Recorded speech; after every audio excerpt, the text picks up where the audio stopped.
Welcome, everyone, to the Information TITV. My name is Akash Pasricha. It is Thursday, January 22nd. The Information published exclusive reporting that Apple is developing an AI wearable pin. We will talk to the reporter behind that scoop. We'll also have a wider conversation about the company's AI strategy, despite the department's lead, Craig Federighi, plotting a more cautious course around AI. We'll then turn to another big story this morning, the legendary TikTok deal that will see the company sell its data security business to a U.S. company is expected to close. We'll also talk about the latest in OpenAI and Thinking Machines Labs talent war. We're also going to talk about OpenAI's advertising play with someone who has an inside look at how brands feel about all this, and we will wrap the show with the CEO of General Fusion, the company today agreeing to a merger that will see the firm go public with a SPAC, a $1 billion valuation. We have got a lot to cover, so let's get right on into it. The Information published exclusive reporting that Apple is developing an AI wearable pin the size of an AirTag. I talked with Wayne Ma, one of the reporters on the piece, about the details. Here is that conversation. Wayne, welcome back to the show. It's great to have you here. Hey, Akash, how are you doing? So what do we know about this pin so far? It's still very early in development, but I was struck by how small it is. It has 2 cameras on the front, a button on the side, speakers, microphones, and wireless charging on the back. And I guess you're supposed to wear it similar to an AirTag. You need to attach it either to your clothes or to a bag. Now, this resembles something like the Humane pin that we heard so much about. I mean, we know what happened with that company, right? Yeah, I mean, conceptually, they're both, I guess, pins, but the main pin was a bit different. It had a projector. It was it was very bulky. It wasn't meant to work, with a phone. And I think this new Apple pin will likely work with an iPhone. It's smaller, it's sleeker, more lightweight. And so what do we know about what this pin is supposed to be able to do? Well, presumably it'll do things that most AI assistants do. You can talk to it, ask it questions. Maybe with the cameras, you can take photos or videos, send messages to people. But I think at this stage, it's not clear, but probably it'll just help you understand your surroundings better. And is this a direct rival product to what OpenAI is rumored to be building as well? I think it is. I think that Apple's seeing the writing on the wall that consumers really want to, use AI constantly, have something that's always on, something that's recording, or being able to, show what you want to be able to show AI what you're doing. And so, they're rushing this product to market, I think, partially because OpenAI is going to be doing the same in the next year or two. So we've talked on the show about the challenges that Apple Intelligence has had in terms of really impressing customers and users of the iPhone. How do you square that with then the idea that they're rushing to market, like you said, to deliver this pin? I mean, there's got to be some tension there, right? Yeah, so I think one of the big reasons for some of the delays in some of these Apple AI products is that the software is just not ready, right? Siri is just not ready. In fact, Apple delayed upgrades to Siri last year, and they hopefully plan to roll them out this year. And so I think that Apple's recent partnership or announcement that they were going to use Google's Gemini to kind of power their underlying AI models might have emboldened them or given them the confidence, at least, to try these sort of new AI products, knowing that they can likely deliver them on schedule this time. So they're leaning pretty heavily on Gemini to sort of carry them through this next phase, even potentially for their wearables and hardware. Yeah, I think so. I think that's the difference now. And then if you think about the scale of this bet, I think on one end, I'm struck by how much work it took to deliver a product like the Vision Pro and how intricate that was. On the other end, you have AirPods, right, which seem to be sort of less of a departure from what Apple knows how to do. So if we take that spectrum of AirPods to Vision Pro, where do you think this wearable pin falls on that spectrum? Yeah, they're very different. Right, the Vision Pro took more than 7 years to develop, and obviously AirPods, were a shorter time, but also the Vision Pro cost $3,500, and I don't think this pin will be anywhere near that. And so I would say it's closer to maybe somewhere between AirPods and the Apple Watch than it is to a Vision Pro or some of these other products that Apple has in the pipeline. And I mean, do you think they'll pull it off? I mean, like, what? Just give me you're an avid consumer of Apple products. I mean, what do you think that will happen with this? I think it really depends on what the capabilities are. What are people's expectations in 1 year or 2 years about what AI can do? Is everybody going to be wearing smart glasses, or are they going to have AI pins or pendants or things like that? I think this is kind of like a bet on the future that Apple doesn't want to be left behind if people start to, find other ways to interact with the world and with AI other than their smartphone. I want to ask you about a Bloomberg story that also was making headlines this week. So, there was reporting that Apple is also looking to revamp Siri, which we've reported on as well. But now it might resemble more of a literal AI chatbot assistant. My read on it was maybe something like what Microsoft has with Copilot. I was trying to figure out what direction they were going in. What was your reaction to that story? Yeah, I think Apple has long had aversion to chatbots. They didn't think they were that useful. And of course, ChatGPT kind of changed that, right? People really like ChatGPT. They want to talk to it. They want to get advice from it. And so I think it was inevitable that Apple kind of caved to this idea that you do want this companion or somebody you can talk to back and forth and have back and forth conversations. People have definitely proposed that within Apple for years for Siri, but were shot down. And I think this actually does pair well with this new AI wearable pin, because, if you wear this pin, maybe it is your companion and something that, you can talk to regularly. Hmm. And last question for you. I mean, what does this tell you about Apple's strategy at large here? I mean, we've talked about the legacy iPhone business. It's not going away. We've talked about the big bets, the Vision Pro. I mean, what does it tell you about the company's overall strategy? Yeah, I mean, I think that they are trying to prepare for a post-iPhone future. And so they're making lots of hedges and exploring lots of different products that could possibly be that post-iPhone world. And so this AI wearable pen is kind of one of those bets. Great. Well, Wayne, I want to thank you for coming on. That is Wayne Ma, our reporter here at The Information. I want to thank you for joining us. Thanks for having me. Okay. As big tech pours colossal sums into AI, one major player is moving more cautiously. Apple, the company's AI lead, Craig Federighi, is known for his frugality and for initially being hesitant to dive into AI. Now he is at a pivotal moment as Apple tries to keep pace with rivals while sticking to a more measured strategy. The Information published an in-depth story looking at this strategy. I want to bring on our Apple reporter, Aaron Tilley, who was one of the reporters behind that piece. Aaron, welcome to the show. It's great to have you back. Hey, good to be back. So, what made you want to write this story in the first place? Yeah, I mean, Craig has always had a fascination for me. I think he's been this like pivotal person inside the company, but not. I mean, people know of him because he's always doing the big part of the announcements, but I don't think he's like. I haven't really had a chance to dig into him as much as I wanted to over the years covering Apple. He's always been this hugely important person inside the company. So I think just he's become more important AI. He's taken over increasingly more of AI, and he's just this crucial person kind of figuring out Apple's future right now. And how has his role evolved now as Apple has started toying with AI to now going headfirst into AI? Yeah, so he's first it all started last year, early last year when he took over Siri.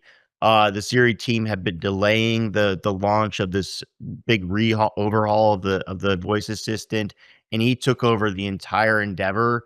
And then this past this over 2 months ago, he took over the rest of the AI team. So that includes all their sort of research and development, and in all their efforts to sort of internally develop the AI models themselves.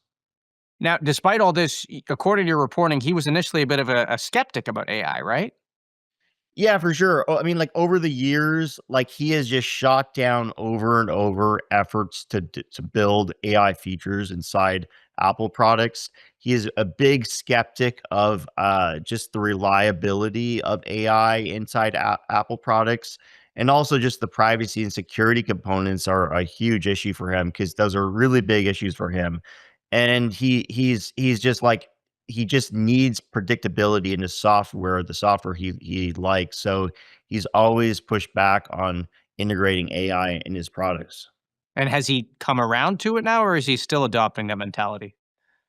He definitely has gotten on board. I mean, I think just the GPT moment, like the rest of the tech industry, has really kind of forced a lot of these people, the skeptics' hands on these issues. You just can't ignore it now. Just the success of AI and these LLMs, these chatbots. So he's had to get on board. Both, I mean, for a political reason internally for Apple, I think from the board level down, there's this need they know they need to get on board, and so he needs to play that game. But I think, he has seen, I think, the significant progress that AI has made. But you talked a little bit about his approach towards investment, and AI, we know well, is a very expensive endeavor. And so it strikes me as a bit of a tension here. If you have an executive that is known to be a little bit more hesitant to spend heavily on investment that may not pay off, and then you have this trend that takes a lot of money, how has he come around to that? Has he kept that sort of frugal mindset with AI? And I mean, we'll get to the Google deal in a second, but how has that changed? Yeah, I don't think anything's gonna change Craig's mentality on spending. He is, his frugality is in his core DNA, both in his personal and professional life. He'll scrutinize a team's budget down to the snacks they can buy. I don't think anything's changing that for him. So he's gonna be really, I think, consistent on that and look for ways Apple can efficiently kind of move in the AI era. Okay. So now we have this Google deal that Apple has signed. It's the licensing deal for Gemini. It's going to power um, many of the new features behind Siri, if I'm not mistaken, as it comes out. What do we know now about Apple's own internal efforts to develop their own models, and how does Craig feel about those efforts? Yeah, that's been a big point of tension between him and this internal AI effort. The team building that is, under a lot of pressure.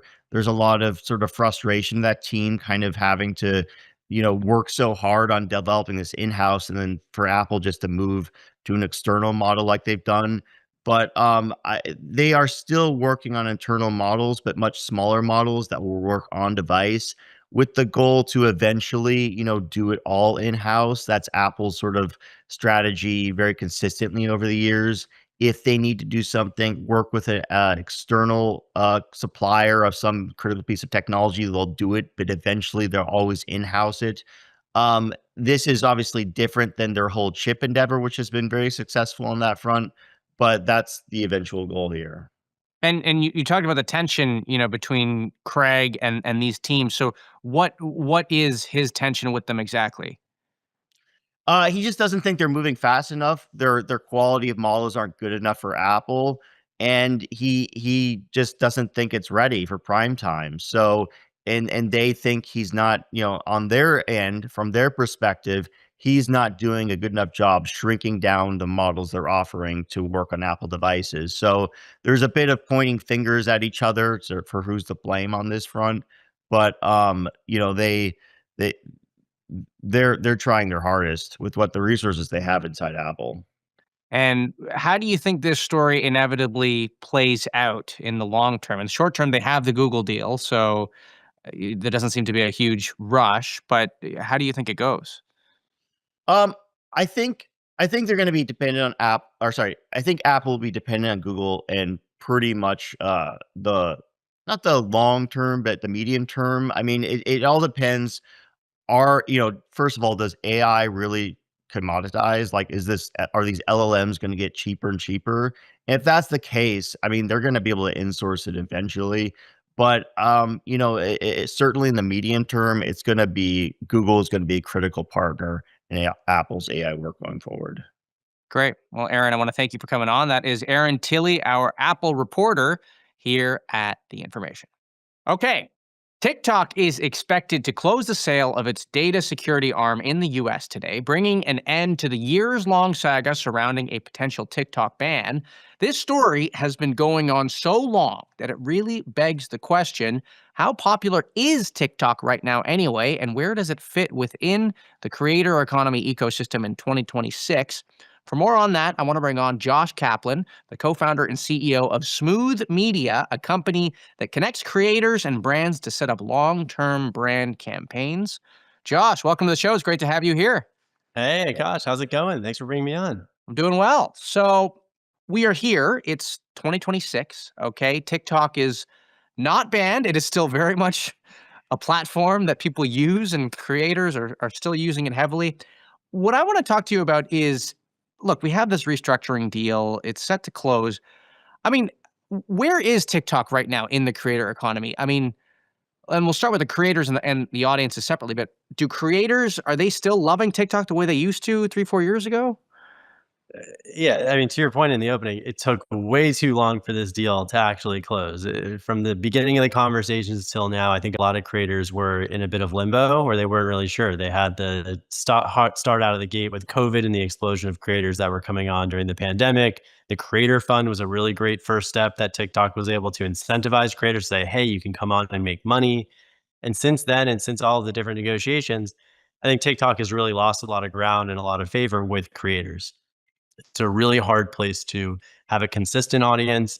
There aren't that many revenue streams that are sustainable comparatively to Instagram or YouTube.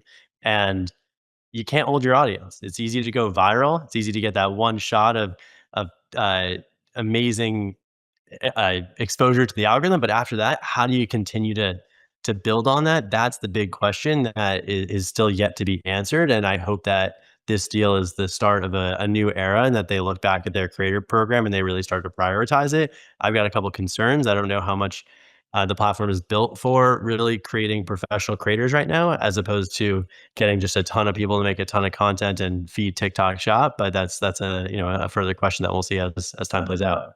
So I want to get to TikTok Shop here in a second, but you talked about the short form content being a little tougher for creators to actually build lasting audiences. So my question for you is this a TikTok specific issue, or is this an issue with short form content broadly? And do we have the same issue on Instagram with Reels? It's a good question.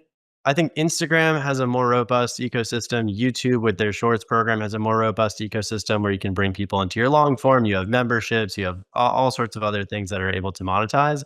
TikTok is really just not conducive to building that community.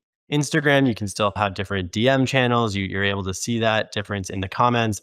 And the creators that we talk to, anybody who's really spent a couple of years on TikTok wants to start long form. They want to get into podcasts. They want to move off of it. And so just anecdotally, we're seeing that TikTok just doesn't have that staying power in order to be truly the only place. I think any big TikTok star that we've seen over the past couple of years has grown beyond the platform and doesn't say, hey, I'm a TikToker anymore. The same way that you maintain the identity of a YouTuber. So, but relatively speaking, no, I think that it is a TikTok specific problem that they need to fix. And what about viewers? Are viewers still flocking to TikTok the way that they used to? It's digital opium. This is what they've been selling for years now. Like, this is so addictive. And I think that if you talk to the audiences and we see what people are saying, this is the first one that gets deleted. When you say I need a social media break, TikTok is the one that goes, I got to take a step back. I gotta get off the drug for a little bit. And that to me says a lot about it. That I imagine that we all know that, the addiction feels good in the beginning, but after a while you go, I need something else. And there's something healthier about having a relationship with the creators that you subscribe to, being able to name them, being able to tell people who your favorite creators are. A lot of people, when you ask who's your favorite TikToker, you go, I've got no idea. I just know that I like watching it. And I think that says a lot about the health of the platform. Now, you mentioned TikTok Shop, and we've done some reporting here at the Information about just how heavily TikTok plans to lean into e-commerce, and that is certainly a way to diversify the offering beyond just the short form content on its own.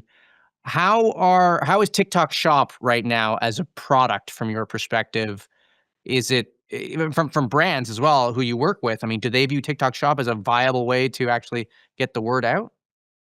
Most of our clients are not using TikTok Shop, but that's because of the nature of the Smooth Media business. We're working with a lot more enterprise level businesses selling B2B services. But from what I hear from other peers, TikTok Shop is fantastic for consumer products. This is an incredible version of QVC.